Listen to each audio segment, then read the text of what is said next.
Palmer Luckey, good to see you again, and welcome to the Axios Show. Thank you for having us on.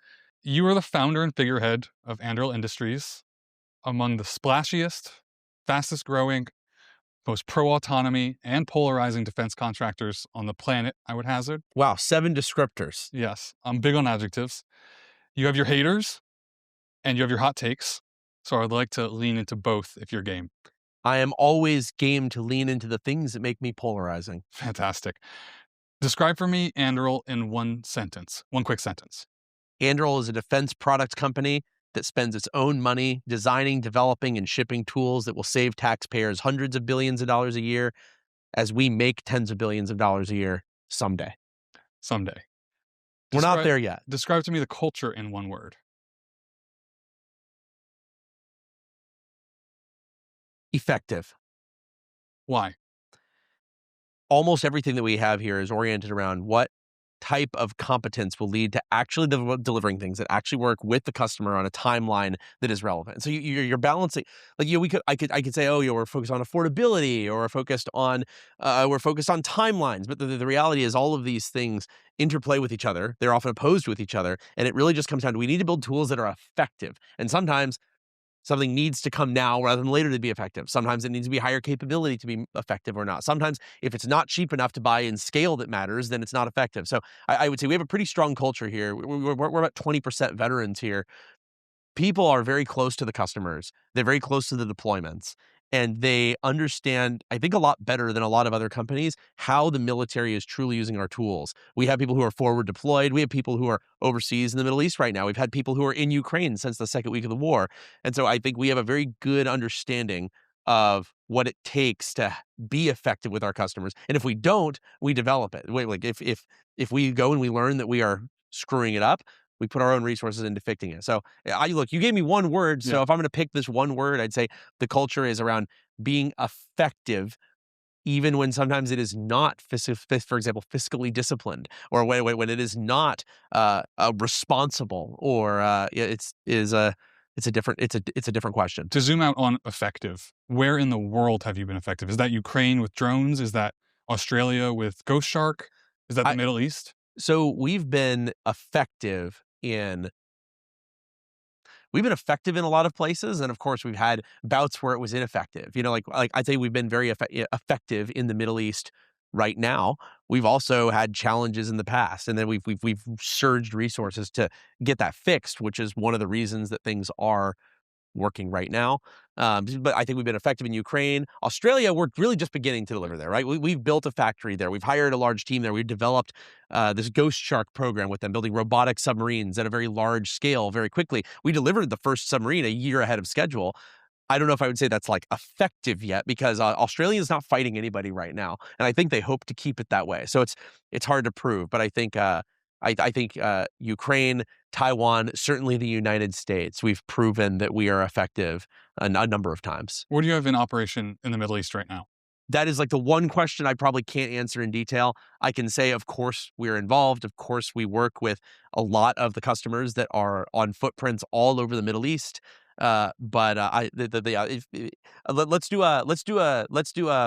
Let's do a recap after things settle down. And I think that would be a fun time to go through, and say, hey, here's what we did. Here's what worked. Here's what didn't. Here's new stuff that came up we didn't expect. Here's things that we were perfectly prepared for. I'm happy to sit down and do that, Fantastic. But I think right now is not the time. I'll hold you to that. Your competition in the defense contracting world includes the entrenched primes, the Lockheeds, the Northrops, the Boeings. If I'm a Pentagon buyer, why do I buy Anduril versus those guys? So it depends on what you're doing, but in general, the sense that a lot of people have in the Pentagon is that Anduril is a company that is going to move very, very quickly. We're going to bring a lot of our own resources to bear on the project, and that even when programs have run into political problems, because we're willing to spend our own money as a product company continuing to keep things going, there's a number of programs that have survived political breaks that would have killed a lot of traditional cost-plus programs. And so I think a lot of the people in the program offices in the Pentagon that are making decisions, whether they're selecting Anduril or, let's say, keeping Anduril in the mix, it's not always we're going to award to Anduril. It's we're going to select 2 or 3 companies to work on this. I think the reason we stay in that basket is they know that we'll move quickly. They know we'll put our own money in. They know that even when we run into political challenges, we're not going to do a stop work order. We're not going to just shut down our lines. We're going to keep moving and hope that we come out the other side. Remember the scene at the end of Return of the Jedi, where you have the Millennium Falcon, and, it's coming out of the exploding Death Star, and it barely comes out at the very end with fire following it the whole way. We've had a number of programs that the department understands went just like that. And we are the company that comes out of the fire, like the Millennium Falcon. And a lot of the other companies are the ones that are consumed by the fire. And I think that's the difference between us. Who is emerging as influential at the Pentagon? When they call you, you pick up. Is that Pete Hegseth? Is that Steve Feinberg? Is that someone else? If Steve wants to talk to me, I talk with him. If Emil wants to talk with me, I talk with him. If Hegseth calls me, I talk to him. I've actually made Have they myself. all called you? Let me think about that. Maybe this is too much to talk about publicly, but I don't think they'll mind. I've of course met and had meetings with all of them. In terms of an actual phone call from them, I've had calls from Pete. I've had calls from Emil. I have not yet had a call out of the blue from Steve. But look, these guys, I don't know if I would say they were like emerging as influential so much as they were appointed into these extremely influential roles. And so of course they're influential. They're the ones who are tasked with making these decisions.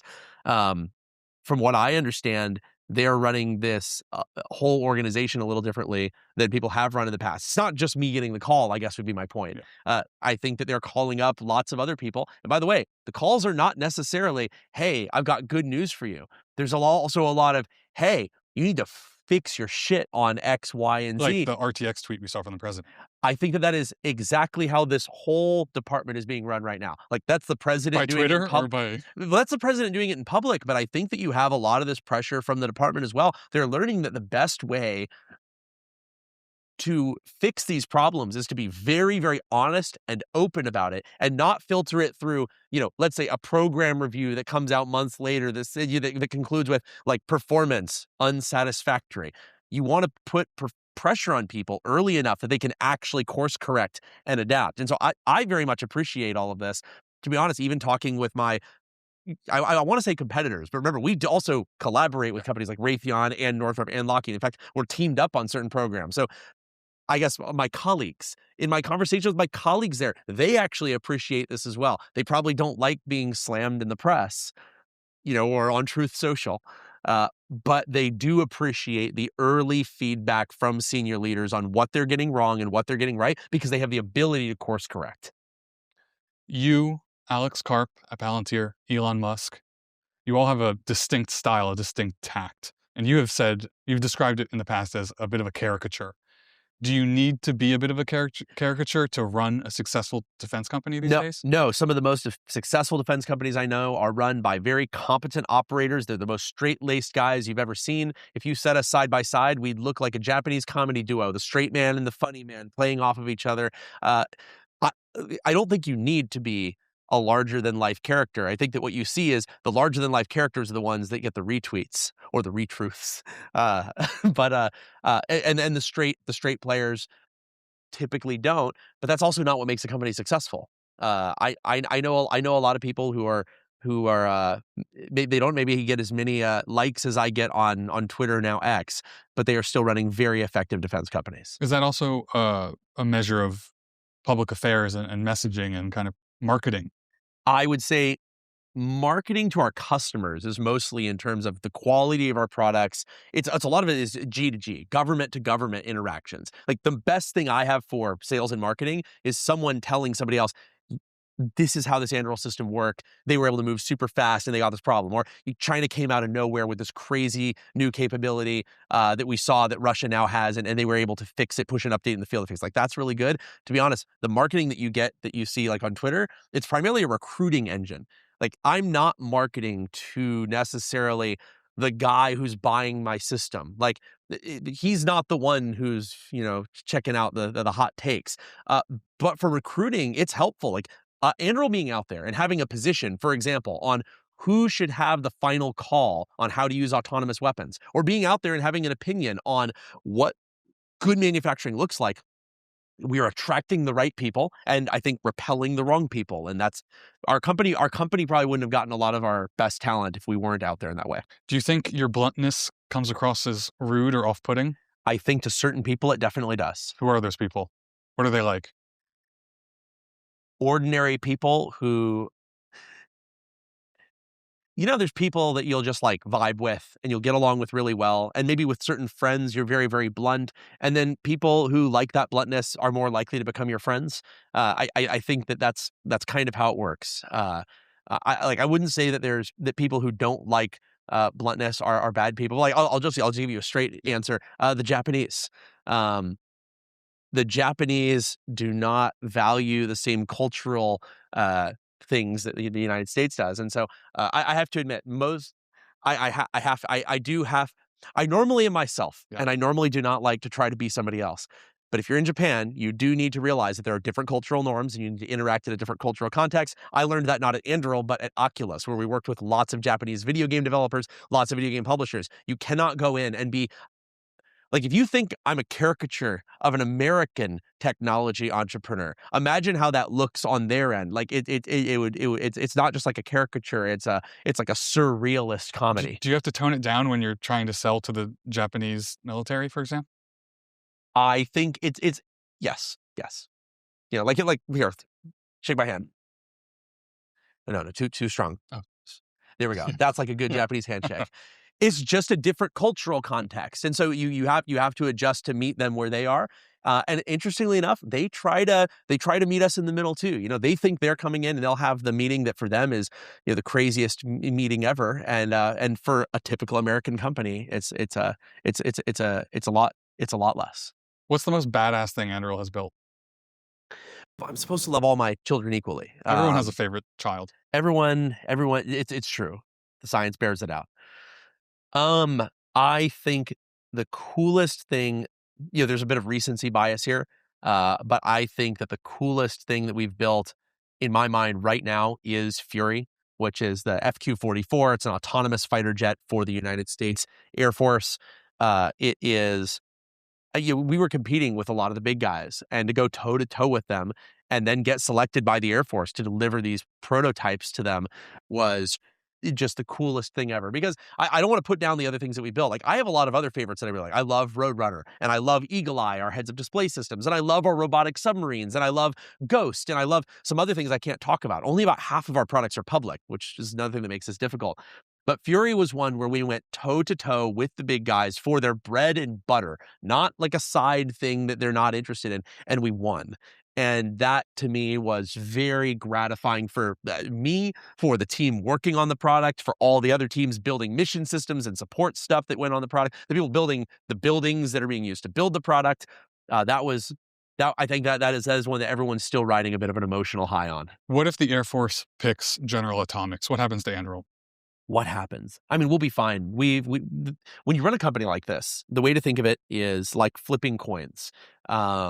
If you have one coin flip that your whole company rides on, it's a very high stress environment. Like if it goes tails and we self-destruct, that's really bad. In the early days, when Anduril had 2 products, that was how we felt. And by the way, of our first 2 hardware products, one came up a heads, the Anduril Sentry Tower, and the other came down a tails, the Anduril Sentry Tank, which was a firefighting vehicle, both powered by Lattice, both powered by the same AI brain. And if we would have had 2 tails there, I mean, that would have been it, right? Maybe not. Maybe I would have been able to raise more money and try again, but it's not. You have been raising a lot of money. We have. But this was 8.5 years ago. Defense wasn't hot. In fact, it was very unpopular. I had to twist arms and pull favors to get a lot of my Oculus investors to invest in me. Some of them because they believed in what we were doing. Others, honestly, as a favor to me. Or maybe even a little bit of what people would consider extortionate. A little bit of, hey, if you don't invest in me and we are successful, I'm going to tell everybody that you're the only Oculus investor who didn't come back to invest in my company. I thought you guys believed in people, not companies. How many billions of dollars did we make you again? How many billions? And the point is, in the early days, we were flipping a couple coins. We now have a lot of coins. If Fury goes on tails, the FQ-44, we will be okay. We've got a lot of other things we're working on. We've got a lot of other capacity. If you had to ask me, and if I'm a betting man, and I guess I am, I would say that I think the Air Force is going to probably want to have more than one company making autonomous fighter jets for them. I think, again, I can't speak for the Air Force. It's just me, the guy, from the peanut gallery.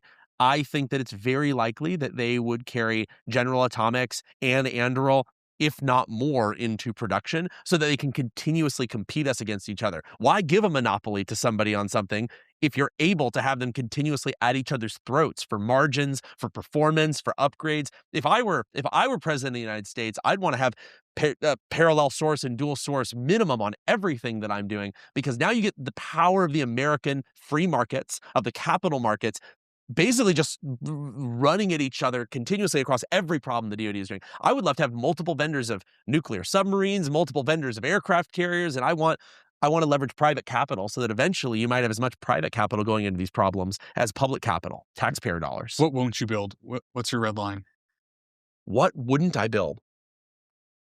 That's an interesting one. Well, I've been pretty public that how our weapons are used that's a matter for the DoD. But you're right, I have control over what I can build.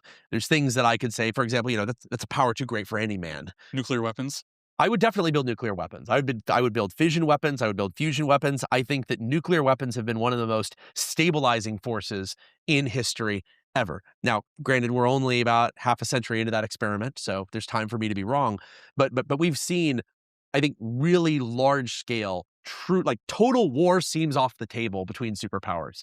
That's incredible. It's never been like that in history, where total war is off the table. So fission weapons, fusion weapons, absolutely I would build them. I would probably not build, biological weapons. Chemical weapons? Chemical weapons I would build, but in a very specific vertical. And this is a very controversial thing, and please don't clip, yes, I would build chemical weapons and put it on the Axios. In future headline. defense? So I want to be very, very specific about this. So if you guys post it, please include this as well. I'll give you an example. Pepper spray is illegal for most non-military police units to use in the military. So certain MPs can use pepper spray. We are not able to use pepper spray tear gas as part of our conventional offensive military tactics. I think that's a huge mistake. It falls under a lot of these chemical weapon prohibitions. And I understand the worries about fear of escalation or a slippery slope. I think we understand chemical weapons enough to know there's no real slippery slope from literally hot pepper juice to nerve agents that are going to kill you. There is no slope. And so I'll give you an example. You have a bunch of soldiers. They're at a checkpoint. You have a guy who's approaching towards the checkpoint. He comes up to the checkpoint. Something occurs that makes you think that this person is a threat and you need to be able to subdue them. You need to be able to get them out of the car. Right now, you have one option. You shoot the guy and you kill him. There is no escalation of force between waving a flashlight at a guy and yelling him and shooting at him. You could take warning shots at him, but now you're creating problems with shrapnel, with ricochets, with civilian damage. I think it is inarguably a moral win for us to be able to have a continuum of force that does not have a gap between shouting at people and shooting them. And I think pepper spray is right in that continuum. So I absolutely would love to build certain types of chemical weapons that give you something in that continuum. I think if you go the beyond shooting people continuum, that's where I would never build large scale, they'll call it strategic level chemical weapons versus very, very focused tactical. But biological weapons, I would not build. Facial recognition is actually another one. Interesting. I'm not saying facial recognition has no uses. However, we've had a kind of internal policy, me and Brian Schimpf, our CEO, that facial recognition is probably the wrong tool to use as part of the kind of final stage targeting of kinetic weapons. It's just still a very fraught technology. There's a lot of ways to spoof it. There's a lot of ways that it can be wrong. There's a lot of ways that people can go out of their way to affirmatively trick a system that is built on facial recognition. And so, to me, it's a great tool for, let's say, law enforcement to perform investigative activity. It is not a good tool to use when you're deciding who lives and who dies in a split-second decision. So we've never integrated facial recognition in any of our systems because we don't think the gains are even close to the negatives. So you mentioned Chief Technology Officer Emil Michael earlier. So I'd like to ask you about Anthropic. Sure. Do you think the Pentagon overstepped labeling the company a supply chain risk? So correct me if I'm wrong, and maybe I'm behind the times. There's been a lot going on. I think they have not yet formally designated them as a supply chain risk Even using that legislation. Do you think they overstepped even threatening it? I am of the mind that No. If anything, I think I may have been even more forceful in this rejection. And let me tell you why. The only reason you have not seen, I think, a larger defection from other companies that are worried about similar problems is because of the forceful reaction of the department. The department is saying, we are not going to let you slippery slope this. We're not going to let one company get their special provisions, and then we're going to have a different debate with a different company, a different debate with a different company, because these companies do have different values, right? They're not going to all simultaneously agree, you know, Anthropic's version of their limits is our version. What you end up with very quickly is a patchwork of different regulations across all these different companies. And the department now has to ask, is this operation, is this planning element, is this tool compliant with these 5 different companies' versions of what they limit is? And by the way, that version changes over time. They now have to weigh these things.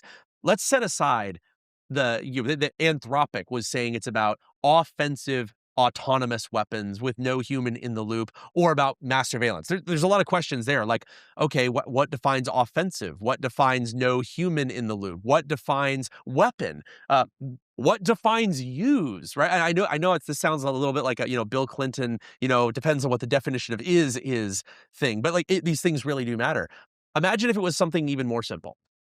A tech company said, Department of War, I will do anything that you want. We will not turn it off unless you target innocent civilians. We want it in paper that we can turn it off if you target innocent civilians. Well, what is targeting? Is it inadvertent versus explicit? What is innocence? Is it determined by the courts? Is it determined by The Hague? Is it determined by people in Brussels? Is it determined by Dario? What is a civilian, and who decides? What if there's civilian mixed in with other things? You run into these problems where, if you agree to this, you are giving more power to private companies, executives making billions off taxpayers, than the president of the United States. They could just unilaterally, pull the keys on stuff in a way that not even the commander-in-chief can do. I don't think that that's correct. I think that our military has to be accountable to our civilian elected leadership, not to corporations, not to their ones. So I guess your question, did they respond too strongly? No, I think they have to show we will not allow this to progress. And we'll end this with one last bit. If the military truly was using these things in a way that is truly objectionable, let's say they are targeting innocent civilians. These are the worst case scenarios they bring up. What if they kill everyone who didn't vote for the president? What if they're using drones to do that? I'd say, you know what? At that point, they should take an illegal action and they should turn it off. They shouldn't have it in their contract. They can do so. It shouldn't be up to them to judge it. If it becomes so bad, they should do the same thing that many soldiers have done throughout history, which is do something that is illegal because it's the right thing. And I think that probably society comes out on the right side of that. But it is not okay to give them that say. Do you think this is more a battle of policies or personalities? It's both, right? That's what politics is. I think that there are people who know how to, I bet there is somebody in the tech world, I don't know if it's me, somebody probably could have gotten something equivalent to those policies through by talking about it in exactly the right way, writing exactly the same thing, and making sure to not rub the wrong people the wrong way. There's a way where you could talk people through these things. Maybe you could say, oh, we're going to do this in a way that it's not taking authority away from you. Maybe it would be something like, instead of in our contract it says you can't do these things, it would say, we're handing this language over to Congress, and should they ratify it, this is how it would go. But of course, we want your input on what these things would be. So look, it's personalities always enter into it. I'd be naive to say otherwise. Last question on this. And I think probably the personalities in this case did not approach this in the most collaborative way that they could. But I in the end, I give the win to the department, because they're the one that has to make sure that use of force and responsibility for force lies in the chain of command that is accountable to the elected to the people that we elect. Elon Musk tweeted that Anthropic hates Western civilization. Secretary Pete Hegseth retweeted it on his personal account. Do you agree with that take? I probably would not agree with it enough to... Would you retweet it? Would I retweet it? Let me give you the steel man for it before I answer.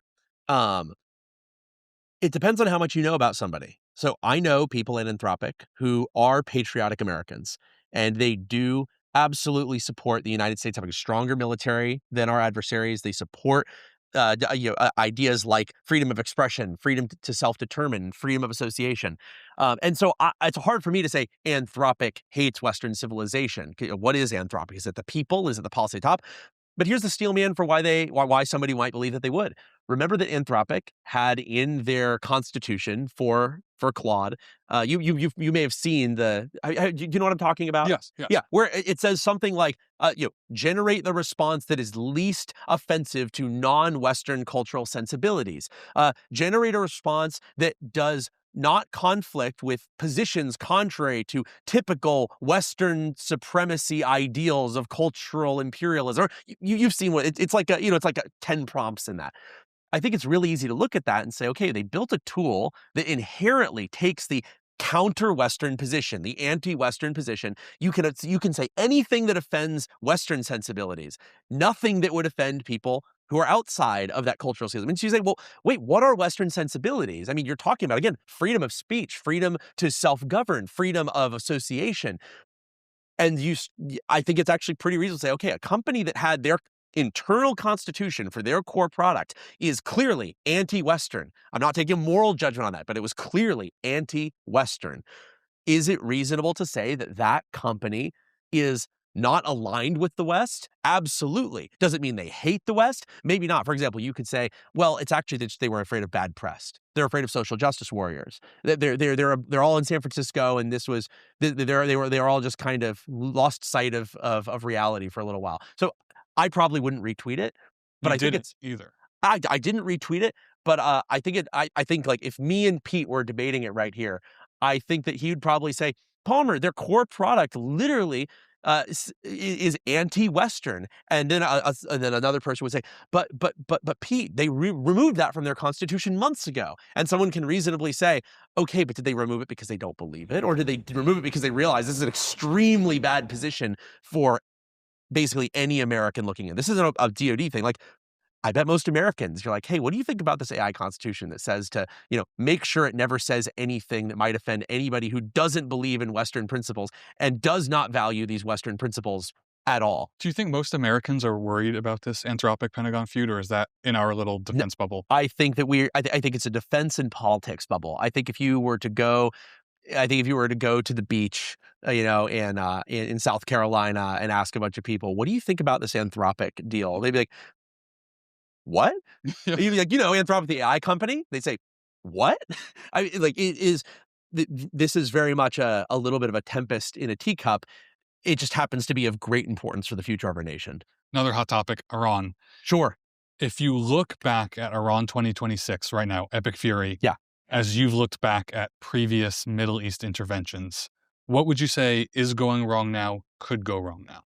Is going wrong or could go wrong? Well, one thing I've been talking about is we're starting to see, I think, one of the artifacts of the United States having had such a liberal and permissive refugee policy vis-a-vis Iran. And I'm not saying that we should not have had that policy. I'm not making a judgment and saying we should not have accepted Iranian refugees who were persecuted by their government, probably would have been killed years ago if they didn't come here. But I can still recognize that allowing many of their smartest people who are most against the regime to come to America and other Western countries has kind of hollowed out their country of the reservoir of kind of patriotic Iranian individuals who nonetheless don't like the theocratic regime that is currently in power. I think one of the reasons Trump has said, I'm giving you your moment. Now is the time to rise up. The combination of sending people like that to countries like America and the Ayatollah killing 35,000 protesters in a single weekend, those things combined have left him where you don't have many people left who could rise up, take control of the machinery, and lead us in a good direction. I think that's one of the reasons you're not seeing that happen.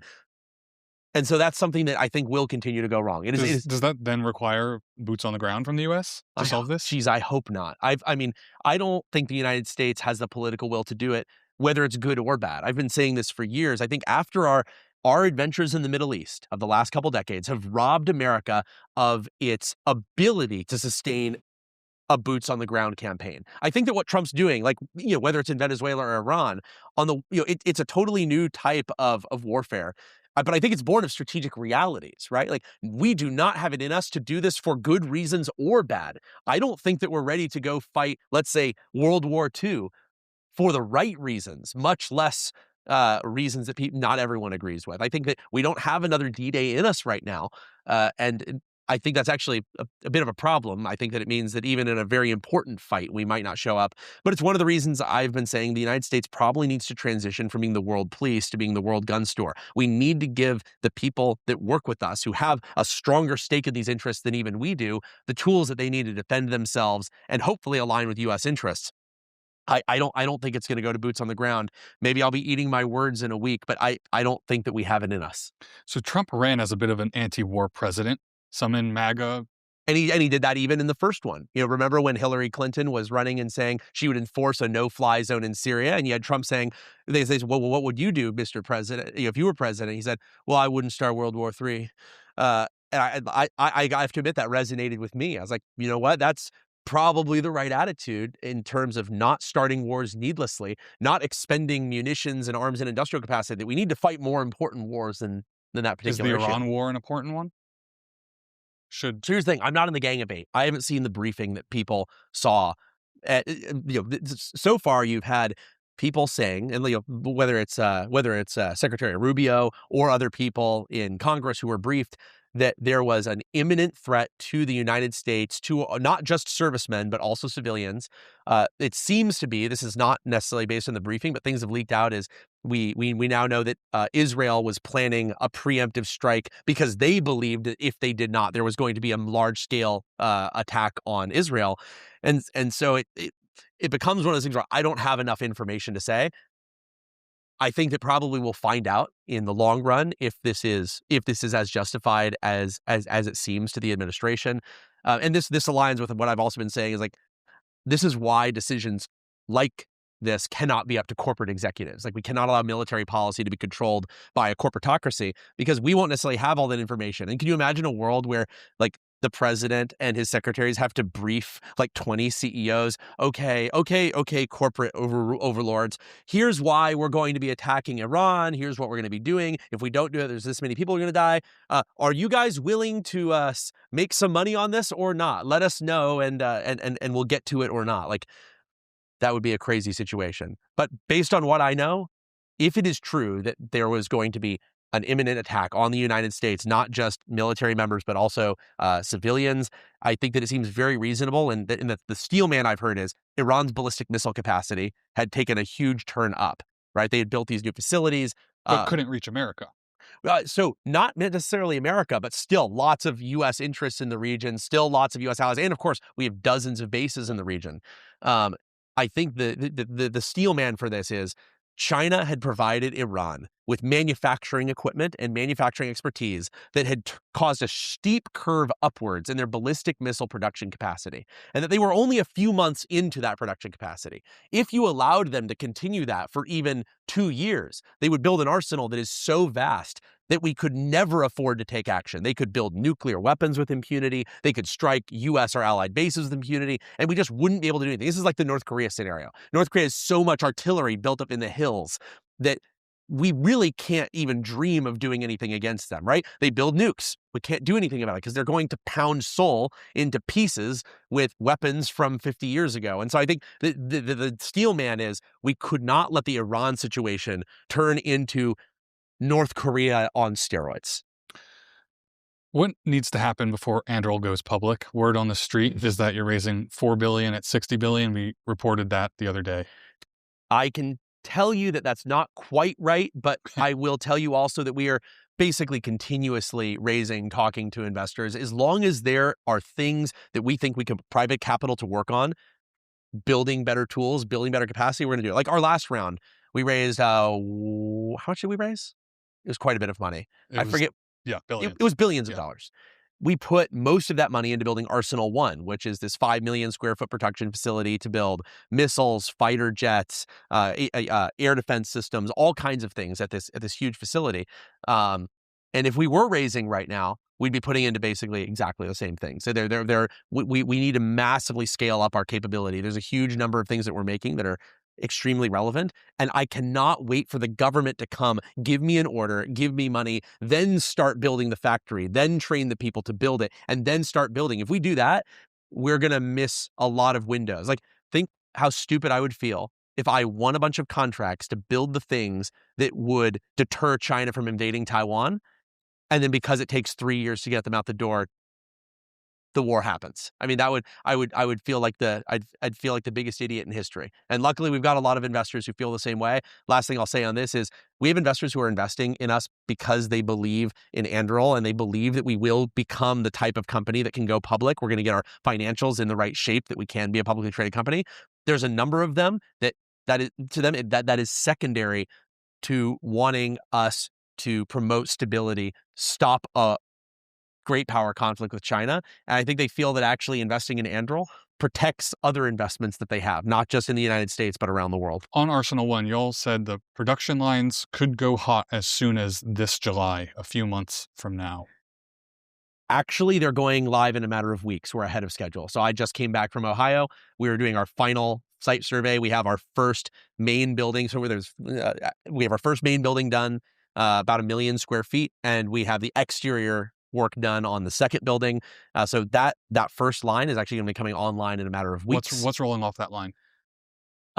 We are making a variety of aircraft and missiles and other stuff. So like Barracuda and Fury? Barracuda is there. Fury is there. There's another aircraft that we're making there as well for a different. Look, this facility is making things for SOCOM, for the Army, for the Marine Corps, for the Air Force, and one other customer. I mean, like we already have the space all allocated to make all of these things.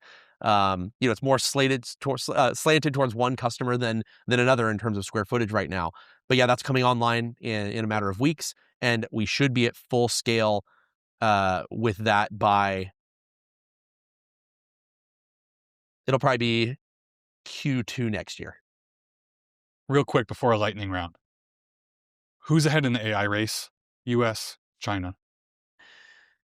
The United States is ahead in the AI race. How big's the gap? It's extremely small because China's been doing a very good job of distilling our models, copying a lot of our technology, leveraging open source AI advancements, and getting those advancements into fielding, not just with the military, but also their police state, their surveillance apparatus, much, much faster than the United States has. I'm not saying we need to build a, police state, a surveillance apparatus. I'm just recognizing that China has the will at the top to push these things out much faster than the United States. And you can criticize authoritarian regimes while still recognizing that certain structural advantages exist. And China is maximizing those structural advantages to push AI into their entire government and its fingers, I think, faster than the United States. Like, I would say the Department of War is the furthest along in pushing AI into a lot of these. I mean, like, they're using AI right now in this Iran operation to great effect. Try to name another part of government that is leveraging AI that effectively. Yeah, like the Department of War, and I think probably because you have personalities like Emil at in the lead, that's why they're leveraging it so quickly. I'm not putting down Trump's other appointees or the other departments, but in the bureaucracies particularly, you are not seeing Department of Agriculture using AI as effectively as the Department of War. You're certainly not seeing the Department of Education using it as effectively as they could. It's probably like Department of War, then maybe Department of Energy are probably the two that I would say are in the lead. Lightning round? Let's do it. How long does it take to do your hair? You and me both. That's it. You had Subterranean on your website. That's right. Went a bit viral the other week or month for talking about Subterranean capabilities. What are you guys planning? What are you up to? Anduril has working prototypes of subterranean systems that can deliver a variety of kinetic, electronic, and other effects. I've been talking about it louder and louder and louder because first, when I started talking about it before we had built anything years ago, everyone thought that I was crazy. And to be clear, the thing people thought was crazy is I said, I think the next warfighting domain, before it's the moon, is the subterranean domain. And is it subterranean then the moon? Yeah, subterranean than the moon. The moon's just going to take longer to become an actual warfighting domain. And I'd say it's not a domain when it's like a special weirdo little place where a few people might live. Like, it needs to be a larger than that. Look, the United States and the Soviet Union both believed during the Cold War that the crust of the Earth would turn into a battle space, and that you would move people and machines and effects through fire and logistics chains using the crust of the Earth the same way that a submarine moves through the ocean. And I think that the thing that killed that dream isn't that we decided that it was impossible. It was that we won the Cold War, and we turned the spigot off on a lot of very, very interesting things. The difference now is that with the power of autonomy, you can now build these things much more cheaply, much, much, much lower risk. You don't need to build manned, crewed things. You've seen the movie The Core, of course. We don't Is that need. what you guys are up to? No, like the thing from The Core is what the U.S. and the Soviets were trying to build back then. The Soviets built a working submarine. It worked so well that they lost it in the Earth. A nuclear-powered submarine, a submarine that moves through terra firma. Anyway, I've been talking louder and louder about this because when I talk about these things, it acts as a lighthouse that attracts all of the people. They say, wait, what's that over there? There's a guy who's doing this. And so I'm talking about it loudly to attract all the right people, the people who want to work on these problems, the people in government who need to solve these problems. And it's moving along slower than I would like because it seems so crazy. It isn't. You unveiled EagleEye at AUSA in October. Does it have cat ears? Oh, the ear pods.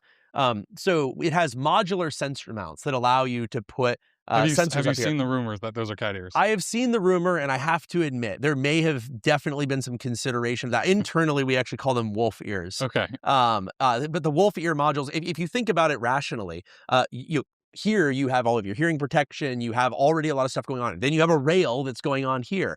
And then you basically have like this span. You want to put these weights on top of your head going back into your spine. You don't want them floating out here or you're floating way off the side where they're going to get stuck on stuff, where they're going to tilt you to one side or the other. You want them to be basically as central as possible. And as far back on your head as possible. But you also need this central vein for things like IR beacons, things that are visible from all different directions. And so when you run the math, there's actually, like, the ears could be like here or here.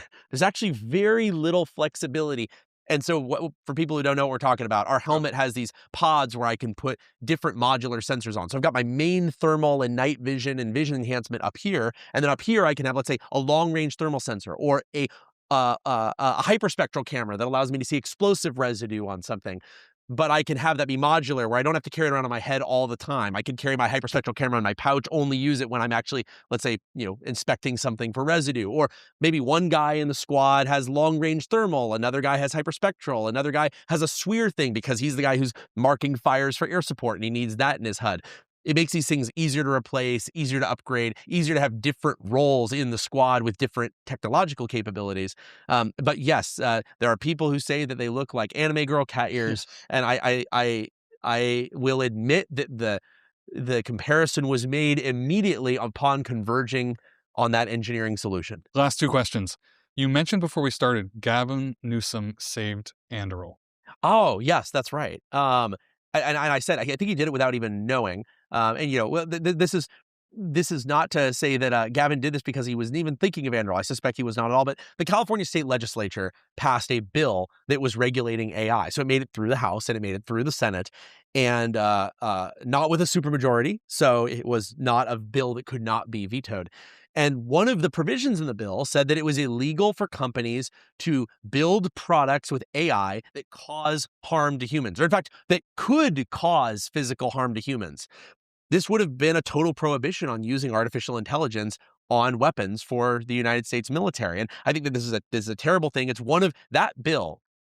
I'm a states' rights guy. I lean libertarian, but that bill is the reason that I think we need federal preemption on these issues. You cannot afford to have states pass legislation that unilaterally cripples the entire, like, what if I literally can't push software updates to a weapon system that the department has that are desperately needed to protect the military base because California legislators passed a law saying it is illegal for me to do so? That's crazy.